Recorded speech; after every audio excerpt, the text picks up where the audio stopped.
Hi, everybody. Good evening. Good evening. Welcome back to a brand new Ghost Train video, and welcome back to my channel. Today's Ghost Train story. Today's Ghost Train story is about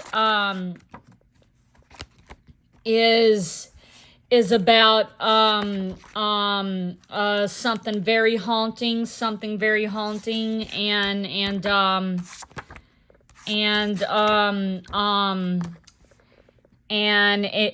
it's about this. It's about this. The ghost tramp. The ghost tramp. The ghost tramp. The ghost tramp of the Cleveland Special. The ghost tramp of the Cleveland Special. So it takes place in Cleveland, and it takes place back in 1919. Back in 1919. So ghost tramp of the Cleveland Special.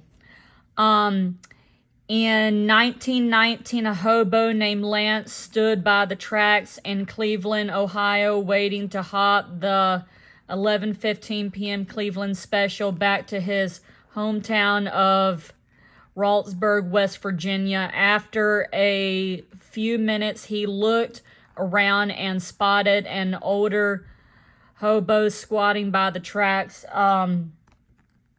He walked over to the other beau and asked him where he was going. The beau replied in oddly emotionless voice that he was going to Raltsburg, West Virginia.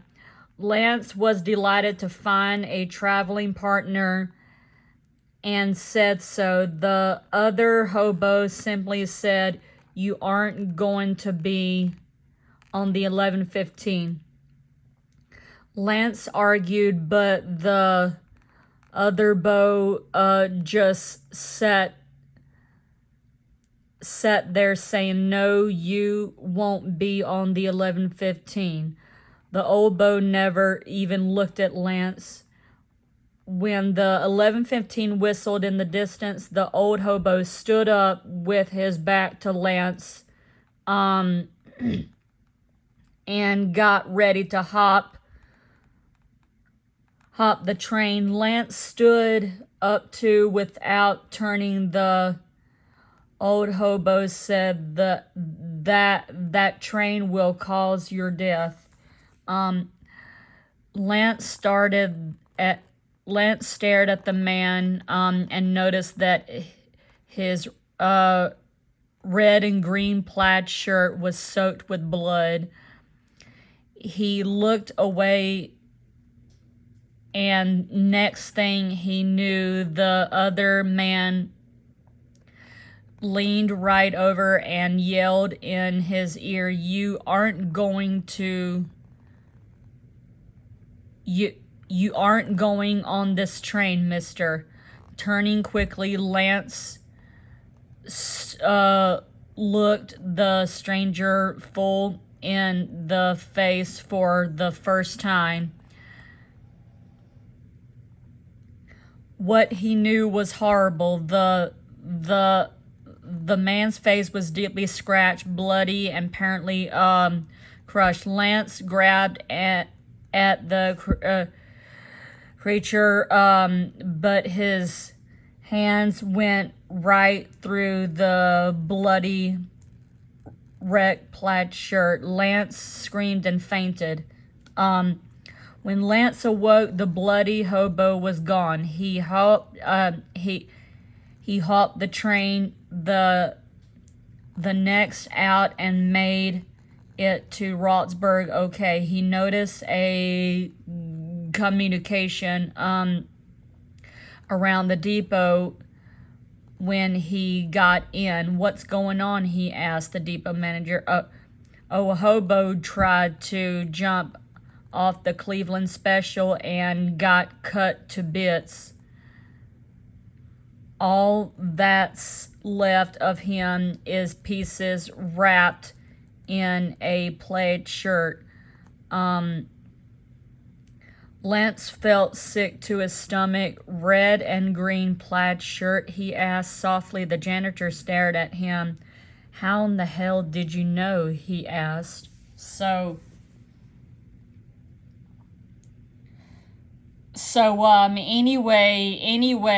anyway, the thing is, the hobo was on the train, and he um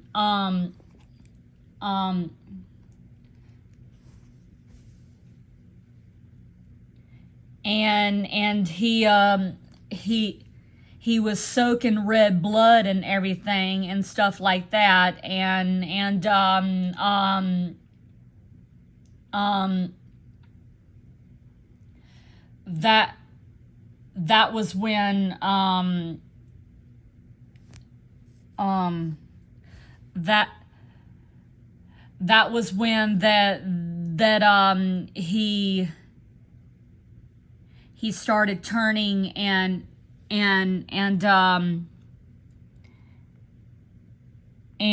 went to a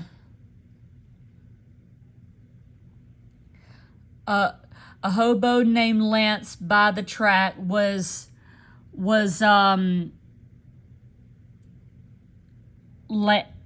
Lance grabbed the crancher, but his hands went right through the bloody red plaid shirt. So he suffocated him.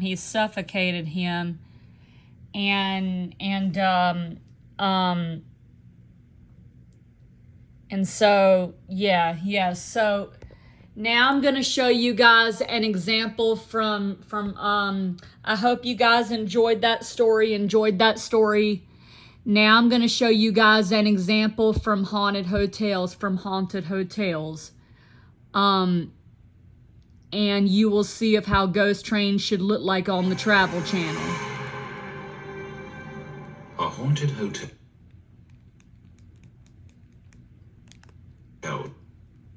can sometimes offer travelers much more than a night's stay. But not all guests are told the stories behind the ghosts. Those who learn the legends and dare to stay can find themselves in a room with a disturbing past.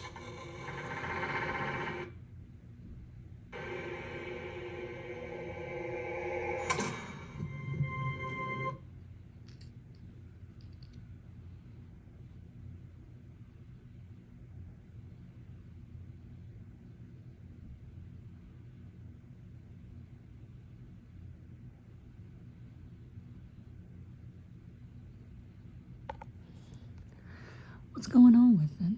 What's going on?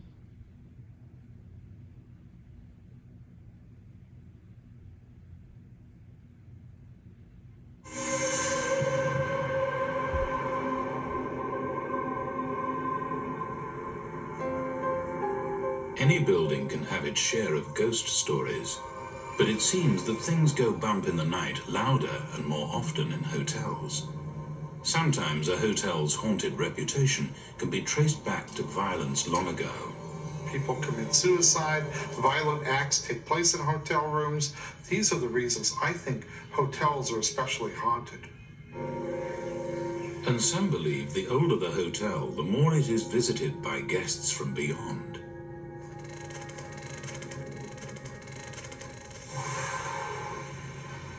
Built in the 1920s, the Bella Maggiore Inn is one of the oldest hotels in Ventura, California, and has seen its full measure of drama.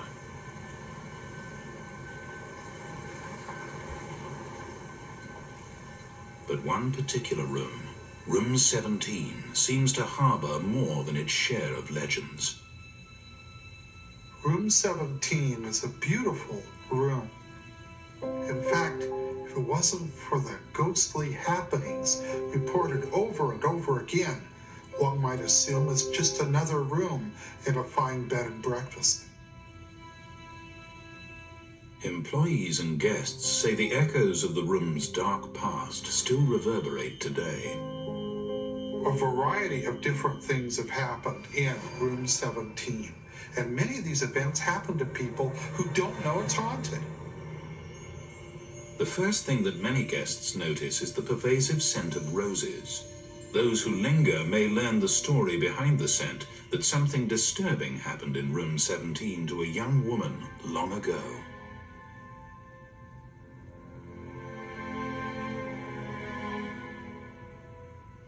She came to this place to ply her trade. The Bella Maggiore Inn is located on California Street, which extends right down to the ocean. The street ends at a pier, which was a major thoroughfare during World War II. During the war, it was very active. The sailors used to come into town. And of course, where you have sailors, what else do you have? Women to keep them company. Women who sell themselves for money. One of the residents here was a girl named Sylvia, and she tended to have a little bit of a harlot background, so to speak, and she was staying here at the hotel. Sylvia had the misfortune to fall in love with one of her customers. Sylvia had grown fond of this gentleman that had stopped in to visit her, and they had started a relationship. For Sylvia, the affair meant much more than money, and before long, the focus of her life became the romance that had blossomed in her lonely room.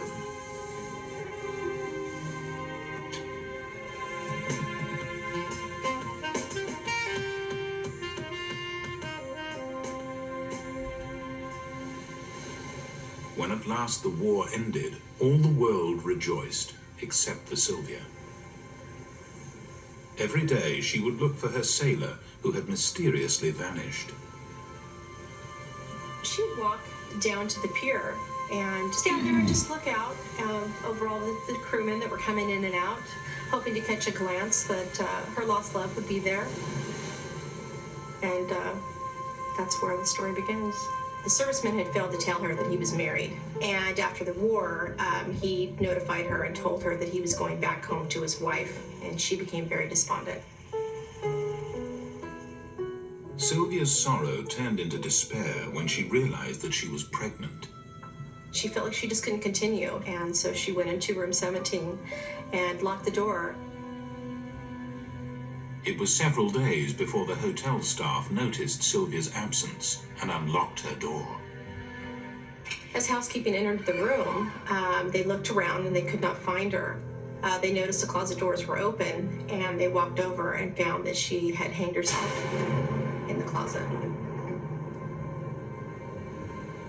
Sylvia's tragic end triggered the beginning of a series of strange stories about the Bella Maggiore. Shortly after her death, different things started happening within the hotel. There would be a scent of rose perfume down in the lobby, and then it was tracked back that that's what she had wore. Guests often report that the bathroom lights will suddenly switch on late at night. She's always mischievous, and you don't ever really know what's going to be happening with her. A lady and her husband, older couple, checked into room 17. While at dinner, they had a big fight, big argument. Finally, she decided to go to bed with a headache, you know. While she was in bed, she heard the door open. Key in the lock, the door open, and then she heard the door close. She assumed it was her husband. Then the covers moved, and something slid in next to her. Well, he snuggled up, whatever it was, snuggled up. She said it felt ice cold, like a piece of meat from a meat locker. Just then, she heard a key in the lock. It was her husband. There was nothing in bed with her. They checked out that night. Hotel Bella Maggiore has been the scene of various strange events involving the ghost of Sylvia, a young prostitute who died in room 17 in 1945. When you're walking down the hallway, out of the corner of your eye, you'll catch a swinging card that has "Do Not Disturb" on it, and you'll catch it and it'll be swinging. But you turn to look and there's nothing there. Sylvia does seem to crave male company. and young businessmen traveling alone have reported some rather strange experiences. They'll feel some tugging at the sheets at the bottom of the bed. It's either that or they will feel that someone has sat down on the edge of the bed in the middle of the night. Or they'll wake up and there is an imprint of a head on the pillow next to him. It's usually single businessmen that have the impressions on their pillow. Maybe she's just trying to find that comfort that she lost from her long-lost love that never returned. I remember talking to one of the night auditors. He didn't believe in ghosts, didn't believe in Sylvia. His last night, he looked up and on the stairs, he saw Sylvia, dressed in that style of long ago, and she kind of waved at him and disappeared. Just letting him know that, yeah, there really was a ghost here.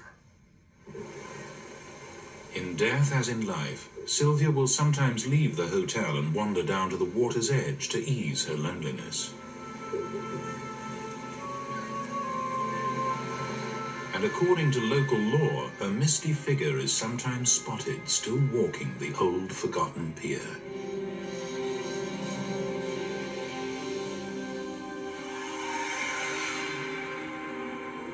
Is it possible that Sylvia's restless spirit is simply trying to expose another ending to her story?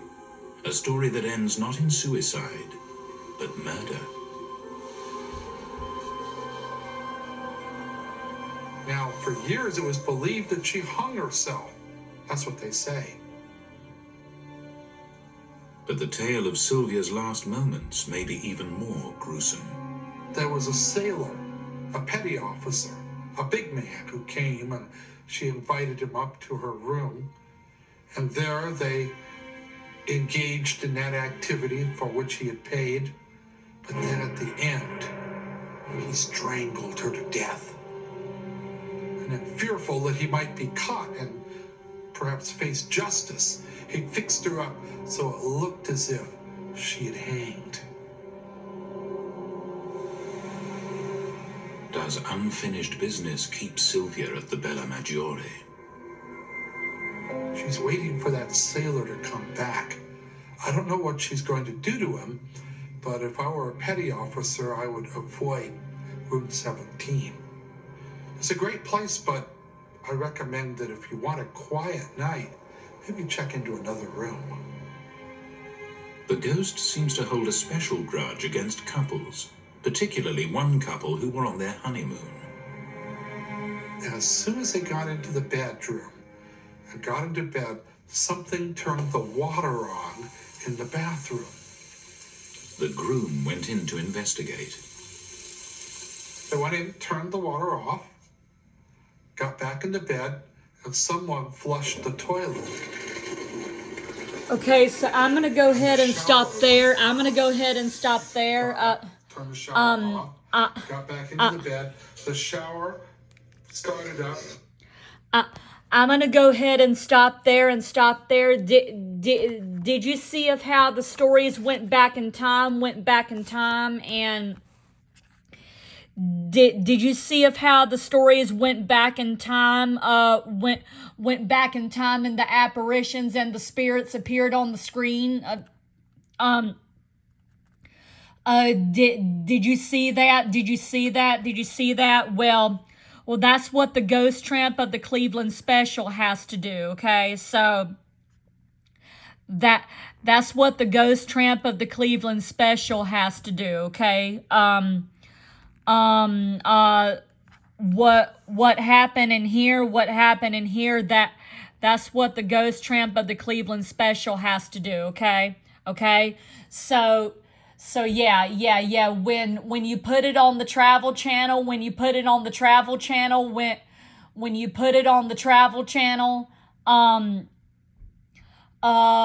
be sure that you do that, okay? Be sure you put it on there and let the ghost and the apparitions and the spirits and the people go back in time, okay? And also be sure it goes back to 1919 and with the hobo named Lance and stuff like that, and and let the stories go back in time. Okay, so yeah. Okay. All right. So I hope you guys enjoyed that story.